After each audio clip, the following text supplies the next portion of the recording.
we spent considerable time finding Maclaurin series and Taylor series of functions. What I would like to do today is talk about section 5.7, which finally gets around to some applications of these series. There are 4 applications in this section. 1, limits. 2, evaluation of definite integrals. 3, approximation of functions. And 4, using Taylor-Maclaurin series to find solutions to differential equations. That one we won't do, because we're not that familiar with differential equations yet. That's going to be our next topic, and it is a topic you deal with in depth in Math 3. So that one we won't do. So I'll do the other 3. First one being limits. Now we can use infinite series to advantage in calculating some limits. Consider, for example, the limit as x approaches 0 of x cubed of x minus sine x over x cubed. I'll tell you a story about this particular limit. Many, many years ago, too many for me to think about, when calculators were the new thing. Everybody was infatuated with fancy calculators.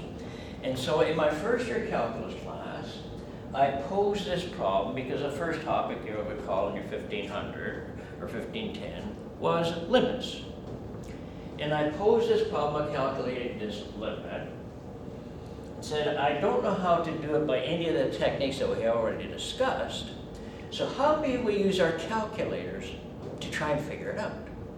So we talked about all the calculators that happened to be in the class, Casio, Hewlett-Packard, Texas Instruments. We said, we'll have the battle of the calculators.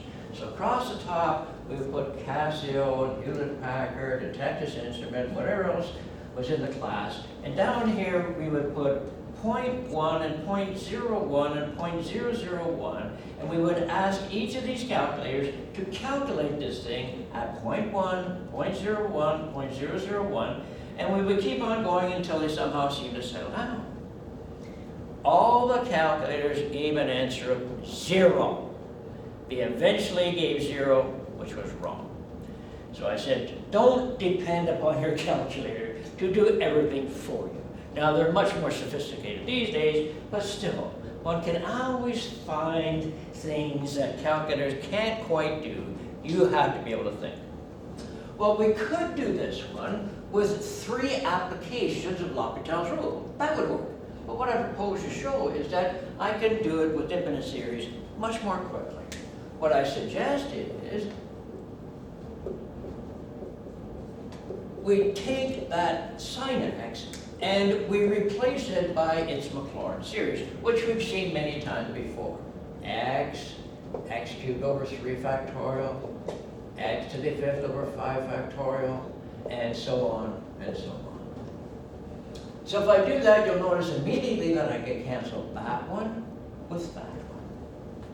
You'll now notice that every one of these terms that's left in here has at least x cubed in it, or more x's than that. So how may I take x cubed and divide it into here, and into here, and so on. So cancel x cubed here, that would leave a 1, this will leave a square, and other ones will have higher powers of x. And now let's let x go to 0.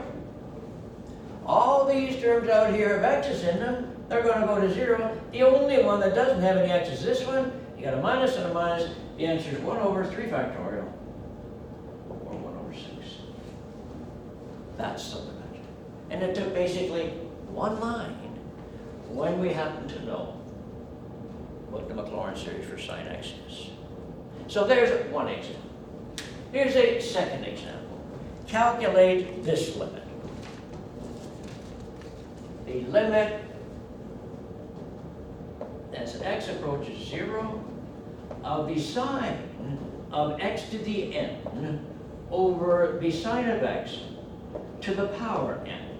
So m and n positive integers.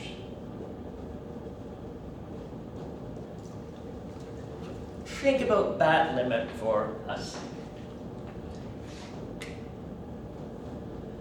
Well, certainly, you could say, you can let x go to 0, the top goes to 0, and the bottom goes to 0, so you can say, okay, you let me down, here I come. Go for it, okay? Just try not to tell you all of this, and how far you get. Right? I'm going to do the same thing I did in the last example. I'm going to put in Maclaurin series of signs and see what I get. The limit as x approaches 0 of, I'll take the Maclaurin series for sine x, which was written right here, and every time I see an x in it, I'm going to drop in x to the n. So the first term will be x to the n. That's that one. I put it in here. I will have minus x to the 3n, 3 factorial, then x to the 5n, 5 factorial, and on they go. So there's the top one. Right, now the bottom one. I'll put the sine series in x cubed over 3 factorial, x to the 5th over 5 factorial, on, and then put a power m. So it's looking rather complicated at the moment, but suppose I do the following. Suppose I take the numerator and I factor out of every term in the numerator an x to the n.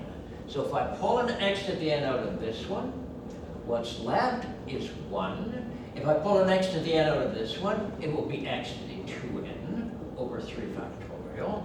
Pull one out of here, I get x to the 4n over 5 factorial, on. So there I took that to the top. To the bottom, let's do the following to the bottom. Let's pull an x out of every one of these terms and then take it outside the parentheses as x to the m. So we will have x to the m, and left inside here then all I did was pull out 1x, so that would be a 1 minus an x squared over 3 factorial plus an x to the 4th over 4 factorial, to the m. So all that is a slight rewrite by pulling out some x's. And now let's look at what's left. If you let x go to 0 now, gone. The only thing you're left with is the limit as x approaches 0 of x to the n over x to the m. Now that's looking a lot simpler. So now the question is, what's this limit? And you're going to say, it depends on who's larger. Is n larger than m? Is n equal to m? Or is n less than m? You got 3 cases to look at. If the n is larger than the m, and you cancel out x to the m, you'd have to put x's on top, and the answer would be 0. If n is equal to m, these guys cancel, and you get 1. And finally, if n is less than m, right, now you've got more x's in the bottom than you got on the top, so you cancel everything in the top with some on the bottom, still some x's left in the bottom, that x goes to 0, the limit does not exist. So there's that limit handled rather efficiently with, again, this Maclaurin series for sine x. So series sometimes can be useful in calculating limits. I don't say I'm going to think of series every time I have to calculate a limit, but be aware they can be useful in that context.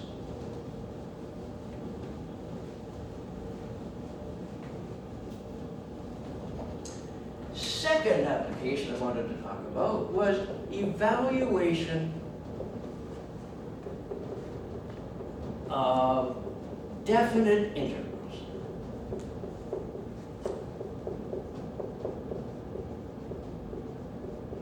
In particular, I want to consider the definite integral 0 to 1 of 1 minus cos x over x dx. Consider that definite integral.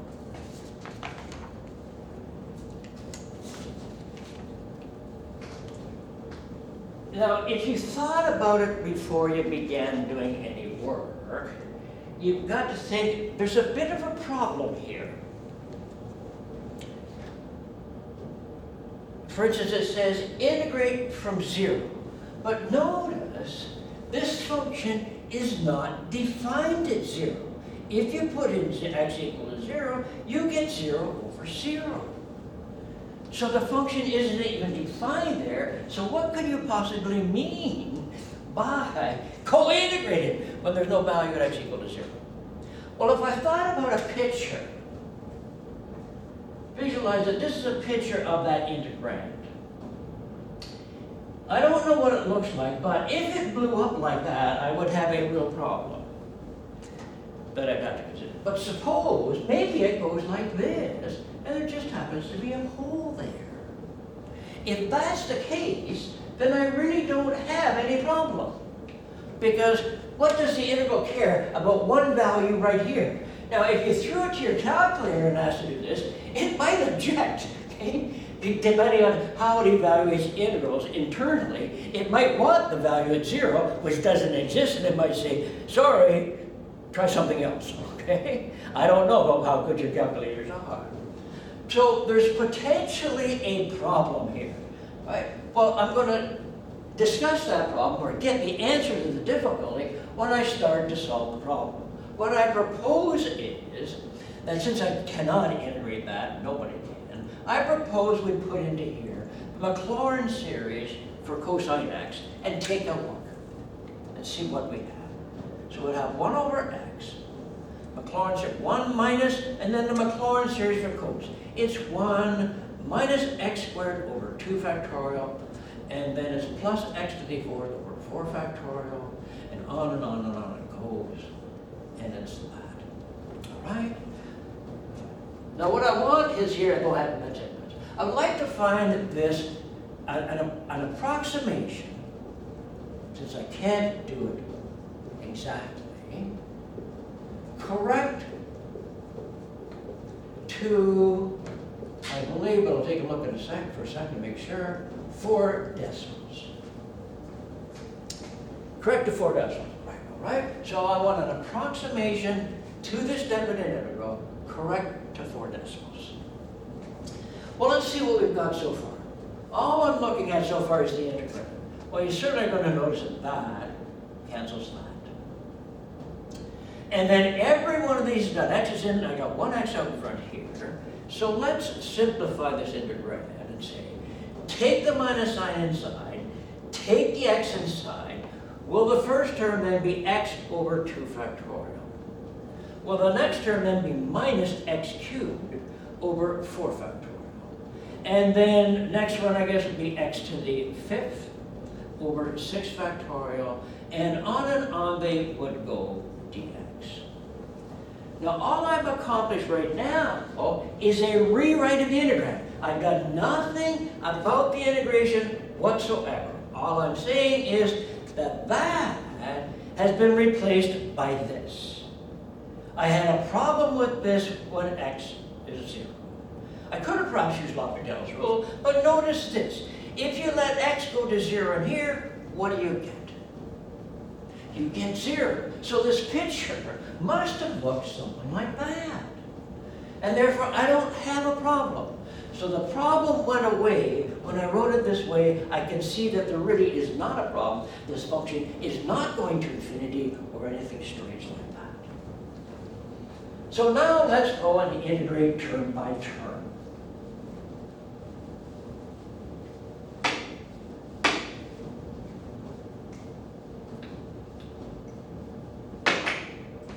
So if I integrate term by term, I get first term, x squared over 2 dot 2 factorial.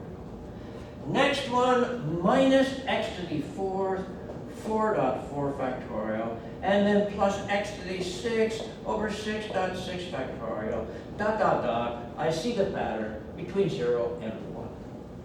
And if we plug in the 1 and then plug in the 0, we get 1 over 2 dot 2 factorial minus 1 over 4 dot 4 factorial plus 1 over 6 dot 6 factorial, and on they go.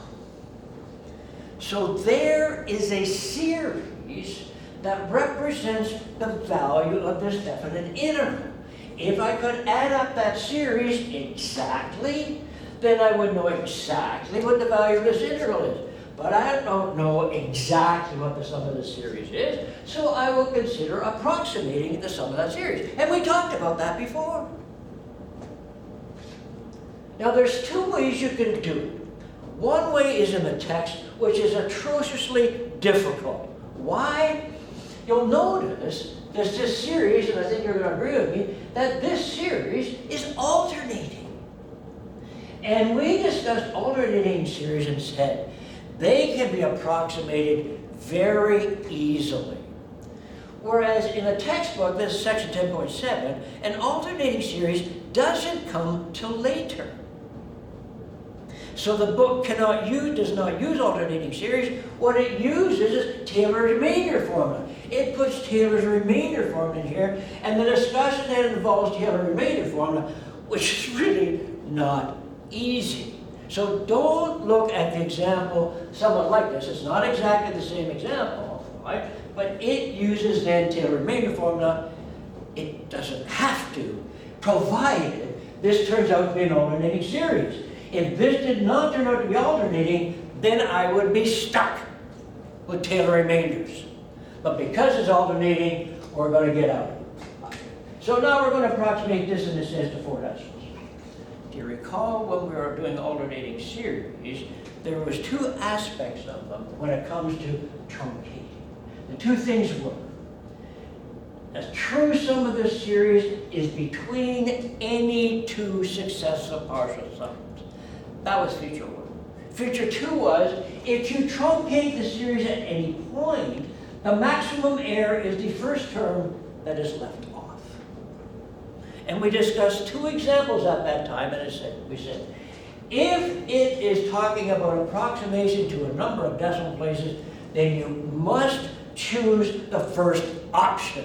That means calculate partial sums of the series until 2 of them agree to the same 4 decimals. Then you'll know the true sum to 4 decimals. So I did that, and I calculated S sub 1.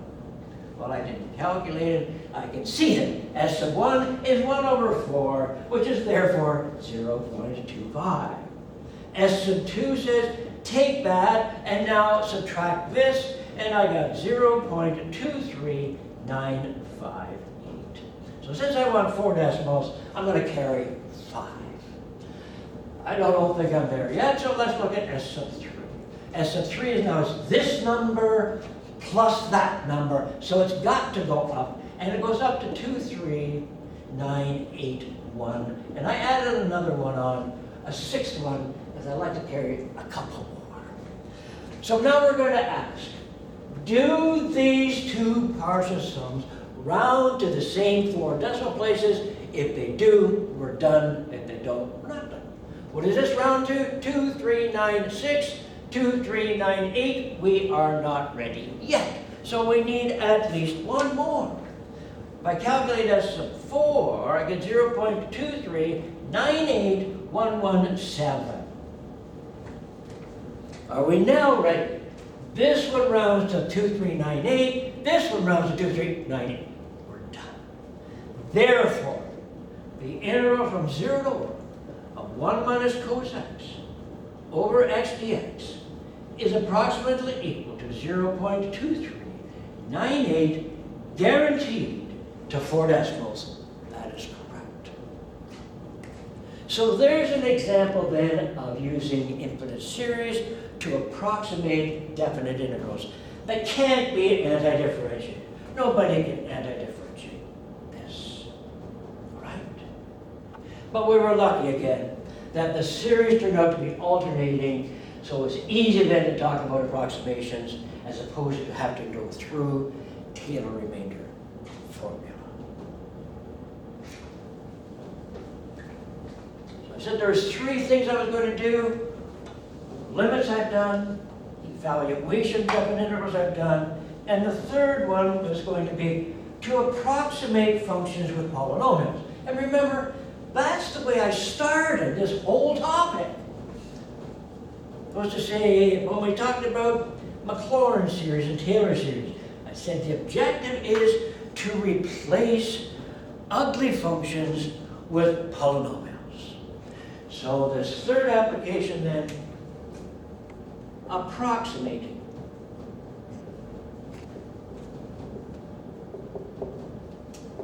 Functions with polynomials. And in particular, it's going to be the Taylor polynomials that we're going to be using. But you will also recall when we started this whole topic, it was in section 10.3. And in 10.3, I generated the Maclaurin series for sine x and e to the x, talked about the Taylor series for log x. There was a bit of a problem with that one, so we deleted it, and I said, in that section, we're using Taylor remainders in order to show that the series converges or adds up to the function. I said, this is really, really difficult thing to do. And in practice, you can't do it. So then we embarked upon power series in section 10.5, where we found better ways to find Maclaurin series and Taylor series. But I warned you in 10.3 that didn't mean that Taylor remainders were going away. I said they would come back, and they're now going to come back. Consider the following question. What is the maximum error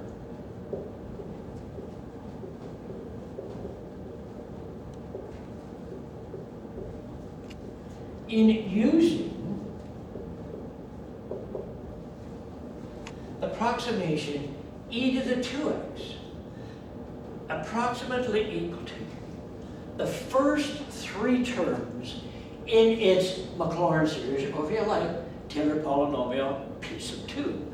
And you remember the EDX series, the first term was 1, and then the next term was x, which now will be 2x. And the next term was x squared over 2 factorial, which would be this thing squared over 2 factorial. And so we get then that this is 1 plus 2x plus 2x squared. So there's polynomial P2. So this says, all notation is P2 of x.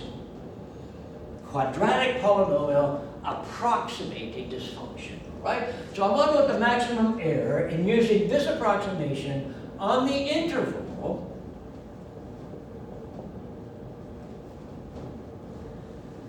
first interval, because I'm going to do a couple intervals here, 0 less than or equal to x, less than or equal to 0.1. So the x's are between 0 and a tenth, and I want to know what's the maximum error that I would incur by using this instead of that for all of those values of x. Clear what the idea is? Because to me, an approximation is useless unless you can tell me how good it is. If you can't tell me how good an approximation is, then I don't want it.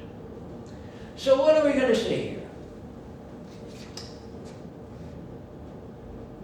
If the series were alternating, I have a nice way to talk about it, but it's not alternating. For those values of x, the series is not alternating. So I can't use that. What's my choice? No choice. I've got to use Taylor remainders. So the maximum error is going to be the Taylor remainder. Which one? R sum. Which one? And it's going to be a 0 and x because we're doing Maclaurin. Answer was, the subscript here is the same as the last power that you keep, so R2. There's going to be the maximum error. We'll look at this guy, we'll figure out what his biggest value is, and we'll say that's the maximum possible error. To recall what this is. Now remember, we always take absolute values, and nobody wants to talk about error negative values. So we're just going to absolute values. So absolute values, remember the definition of this thing was the third derivative of the function at some point called z sub 2 divided by 3 factorial multiplied by x cubed. That was the definition of the remainder number 2. So let's take a look at this thing. The absolute value, the third derivative of, e to the 2x is 8. E to the 2x. All right, but we're supposed to put in z sub 2. E to the 2, z sub 2, and then we got the x cubed, and we got the 3 factorial. Equals. Well, I can pull out the 8, and I can pull out the 6, and let's talk about that on two pieces. Well, I can put here absolute values around x cubed. I'm not going to need to round those guys. And remember, this was the big problem back in section 10.3, is talking about this z sub 2. But what do we know about him? You've got 0 here because that's where the Maclaurin series is expanded. And we're going up to x is 0.1. And z sub 2 is somewhere in between. The point of expansion is 0, and the value of x that you want to take a look at. So suppose here's the x that I want to take a look at. And x is going to be somewhere in here. Right? So z sub 2 is between the 0 and the x. So what we did back in 10.3, and we want to do it here, is we're going to say, what's the largest value z sub 2 could be? Because when z sub 2 is largest, e to the 2 z sub 2 is largest. Well, is not the largest value of z sub 2 x? Because z sub 2 is caught. So we can say that this thing is less than e to the 2x. And now we'll say, but we want to talk about all the values of x between 0.0 and 0.1. Then when is this largest? And the answer is, this is largest when x is largest, that is largest when x is largest, so this is less than 4 over 3 e to the 2 times 1. Let's put that in there for a reminder. Oh, 0.1, sorry. E to the 0.2. Putting in 0.1, not 1. So whatever that number is, and I calculated that number to be less than 0.01, 2 zeros, 7. So again, the maximum error in using this quadratic to replace that exponential on that interval, the maximum error is 0.0017. If that made you happy enough, you'd say, I'll use it. If you said, no, that's not good enough, you'd say, go back then and include another term, the cubic term. And keep on including them until you get the kind of accuracy that you want. Let me put in here that this is the A interval. And let me consider now the B interval minus 0.1 less than or equal to x less than or equal to 0. Let's use that interval instead. Same problem. What's the maximum error using this to approximate that for those values of x? Now you can take two approaches. You can say to yourself, aha, those values of x are negative. Therefore, this series, if I were to keep it going, would have been an alternating series. And it has been chopped here, and then I could use alternating series ideas to find the maximum possible error. So we can now say, since series for e to the 2x is alternating,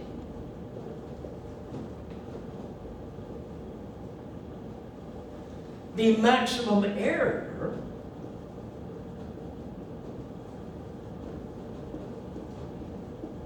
in truncating after term 2x squared is going to be the absolute value of the next term. Well, what's the next term? It would have been 2x cubed over 3 factorial. 2x cubed over 3 factorial. That's the maximum possible error in chopping this Maclaurin series, which is now alternating, is that next term, that one. And we would say this is less than We can take 2 cubed, that's 8, and you've got 6 down at the bottom. And the max, this is maximized when x is maximized. What, okay, but we're talking about absolute value. What's the maximum absolute value of x? The answer is, there it is right there. 0.1 cubed. And that is, wrote that number down 2 somewhere.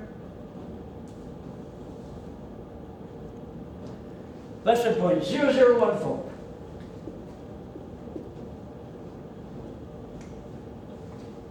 Now you could also, if you wanted, right? You didn't want to use alternating series here. You don't have to. You could go back and do it with the Taylor remainder formula again. That's your choice.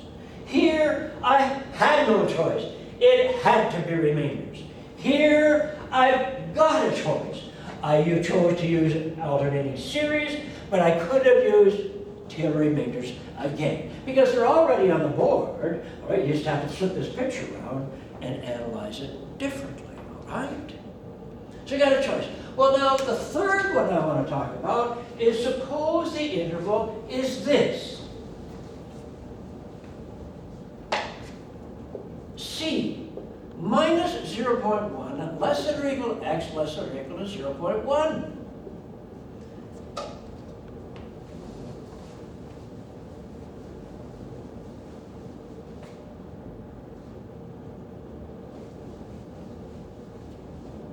So somehow I've got both the intervals in the A part and the B part combined.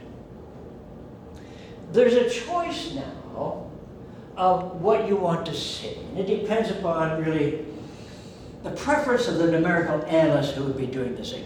We could say, okay, on minus 0.1 less than or equal to x less than or equal to 1, max error is, and we did that over there, 0.0014. We can say on 0 less than or equal to x less than or equal to 1, max error is 0.0017. All right? Now some people don't like doing that. Right? Well, some people would say, well, then the maximum error is this much here. You could say, for all of these, this is max. And have one statement, rather than break it down into 2 intervals and giving a max error one interval and the other interval, they could say, if you want, for minus 0.1 less than or equal to x less than or equal to 0.1, max error is again 0.017. And not have them this 2-statement situation. It's simply a matter of preference. They're both correct. This is a little more detailed, but this one is shorter.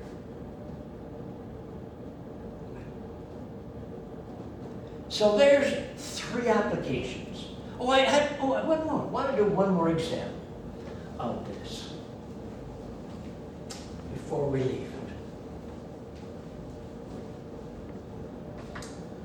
I'd like us to find, in this one, I gave you the polynomial and asked you what was the error. Now I'm going to give you what the error I want to be, and I want you to find out how many terms in the polynomial you're going to need, right? So find the Taylor polynomial. I think I left something out of there. Polynomial of minimum degree approximated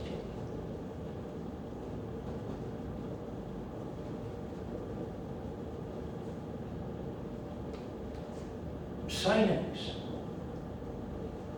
on the interval minus 1/3 less than x less than 1/3 with error, maximum error of, or less, 10 to the minus 8.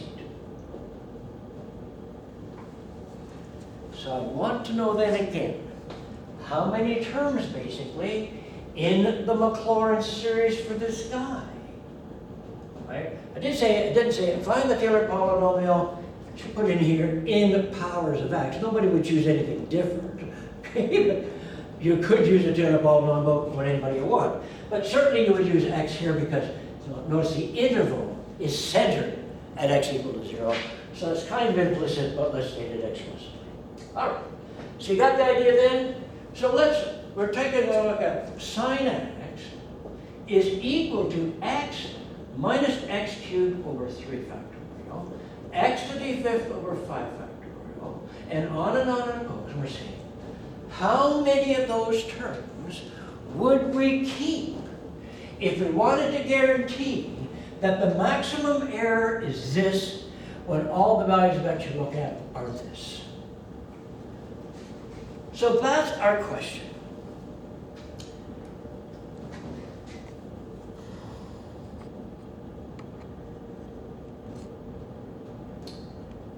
Well, when we're talking about this error stuff, there seems to be two things we can talk about. We can talk about Taylor remainder formula, and it always works. Maybe ugly to do it, but it always works. And the second possibility is to say, maybe we've got alternating series. Well, let's ask, is this series alternating if we talk about these values of x? Don't just look and say, see, plus, minus, plus, minus, plus, minus, there's alternating. No, it depends upon the values of x that are going in too. If x is positive, some of these values of x are positive. So if the x is positive, that's positive, therefore this is negative, that's positive. Ah, yes, it is an alternating series if x is positive. What if x is negative? If x is negative, then that's negative, but that is positive. Ah, so it is an alternating series for all values of x. Therefore, we can avoid Taylor remainders. But it would be an excellent exercise for you to do this problem with Taylor's remainder, and you're going to find out exactly the same answer that I'm going to get by using alternating series. Check that out. Since series is alternating,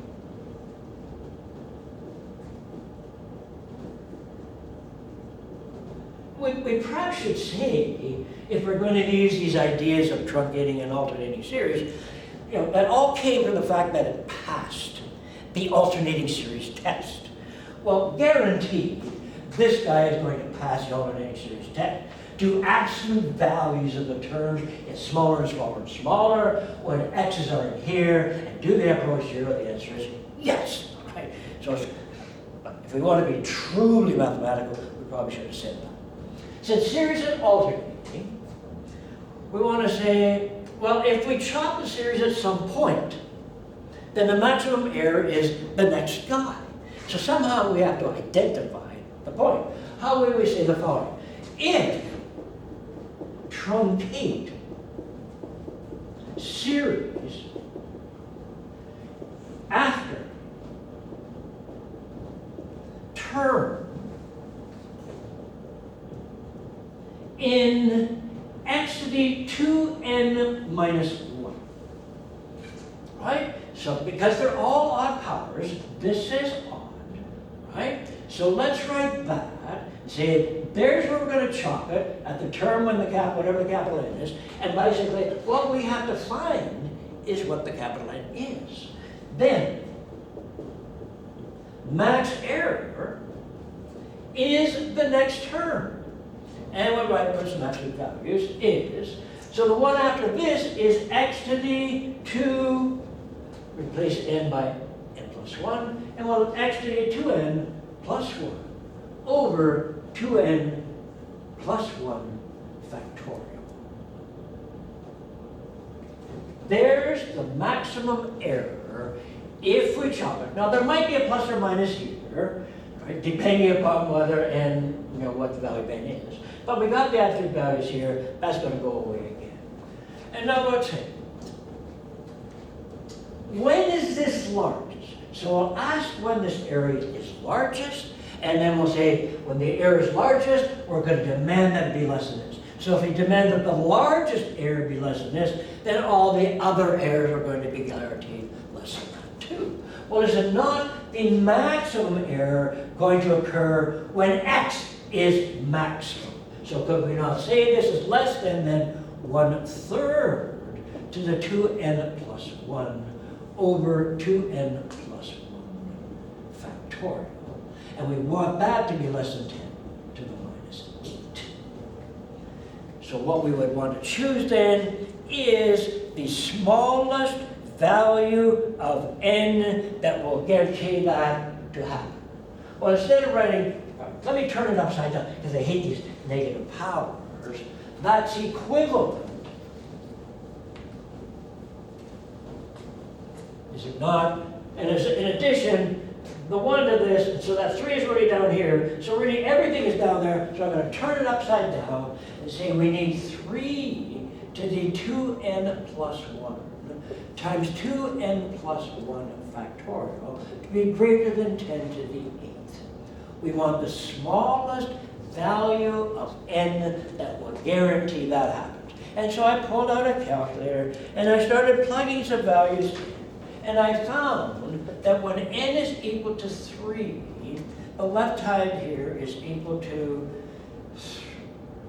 1.1 times 10 to the 7th. That, therefore, didn't do it. If I put in n equals to 4, I get the left-hand side is equal to 7.1 times 10 to the 9th. There, then, is the smallest value of n that will accomplish this. Therefore, use the approximation